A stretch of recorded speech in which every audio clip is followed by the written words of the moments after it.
Healthinistas, and welcome to my channel 50 something. This channel is for the overall well-being of people 50 and older.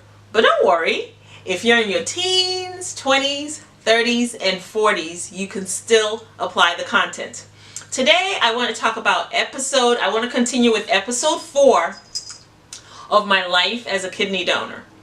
And in this episode, I'm going to share a few things in terms of being able to go walking and feeling pretty good, having my examinations 16 days after surgery, and then getting on a plane and coming to my state and my TSA nightmare. So let's get started. So I had a checkup about a week after surgery, and I was still kind of walking kind of gingerly, and at that time my pressure was high, and I think I mentioned that in episode 3. So I was put on lisinopril, just 5 milligrams, to help my pressure come down. So that I recommend that you want to make sure you're taking care of that one kidney that's left. So your nephrologist, if your blood pressure is higher, just even a little bit higher, is going to be concerned. It's going to want you, your nephrologist is going to want you to take high blood pressure medication to mitigate that.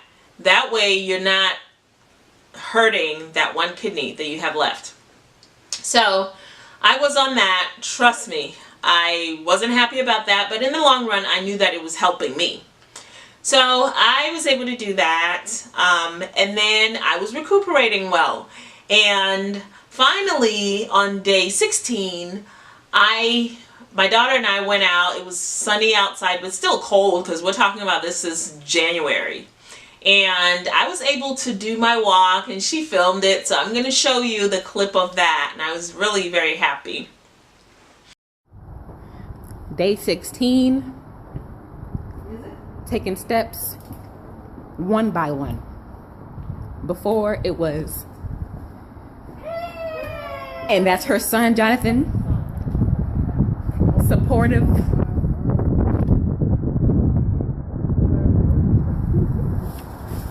as she takes her journey and helps her with her water bottle.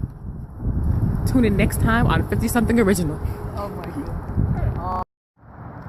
Day 16, walking faster than ever.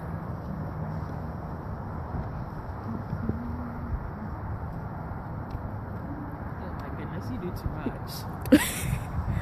You have anything to say to your Healthinistas? Yeah, I feel pretty good. Other than some pain at the incision and the extra other small incisions. I feel pretty good. All right. Well, like we always say, doing something It's better than nothing. Too much. Tune into the next episode of 50 something originals. So after the walk, I felt pretty good. Got in my production of vitamin D, get in that sun, and I saw my son coming home, because it was his apartment that I was recuperating in, on my way down the stairs for the first time, as you saw. And so we embraced, which was, a special moment. I take every time to enjoy my family as I can.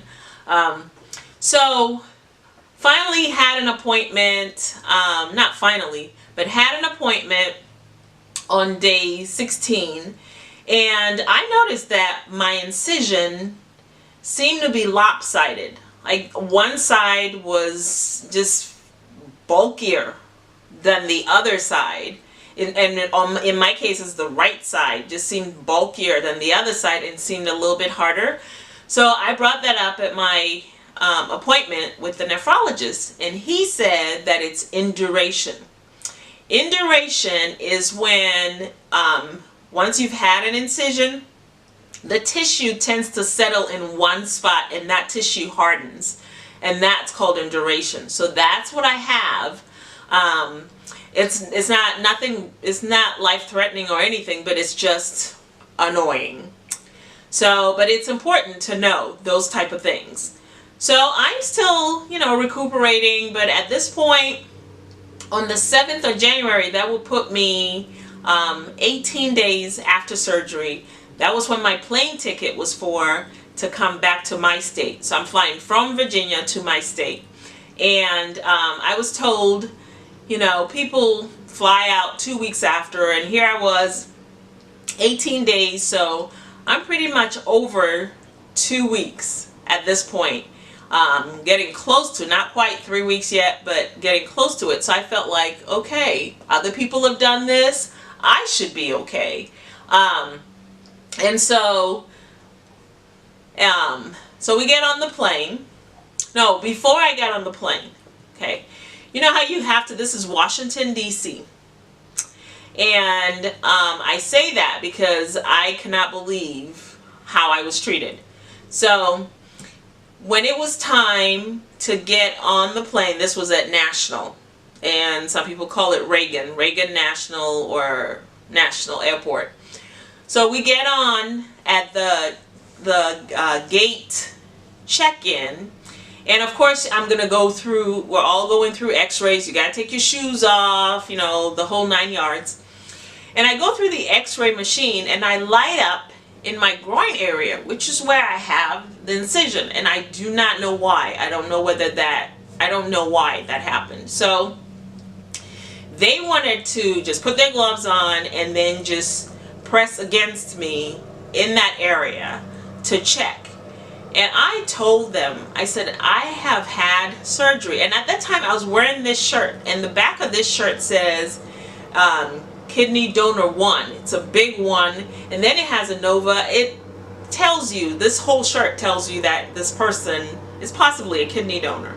So I told them I just had surgery. I said, I'd rather you not do it out in public. Well, we can get you a private room, ma'am. Yes, I would prefer a private room, but can I show you my incision? But please don't press against it, because I'm still healing. So they gave me a private room, and I told the lady, I said, I can't let you push against my incision. It's still tender. It's still painful. I'm recuperating. We're talking about just 18 days after surgery.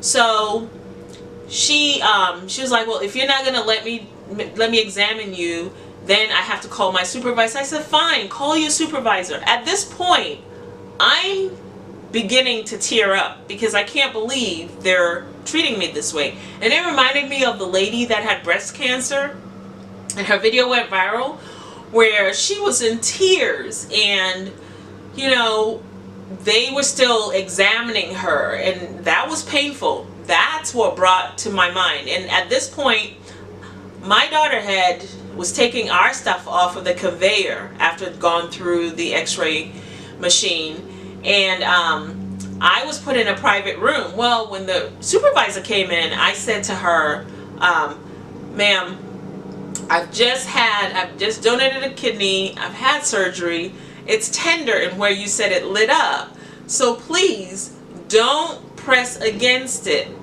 I would rather show you my incision.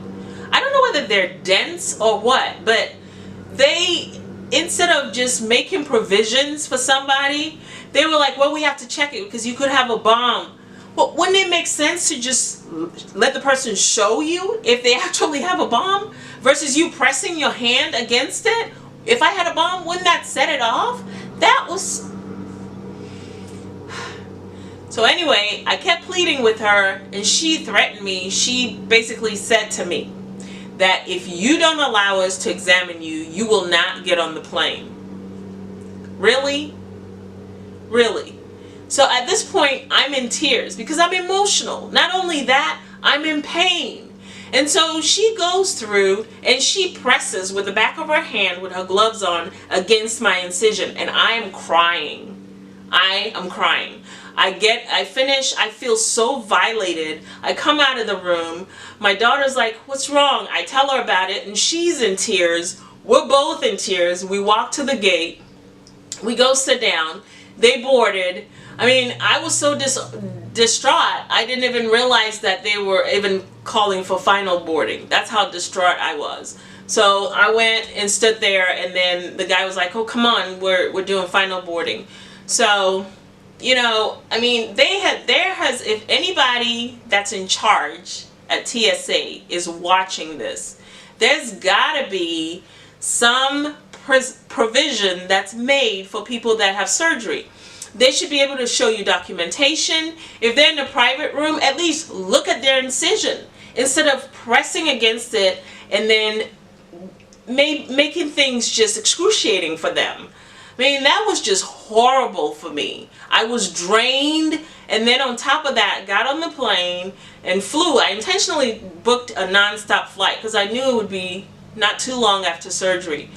By the time I got home, which was about 2 hours and 45 minutes away, I was in pain everywhere.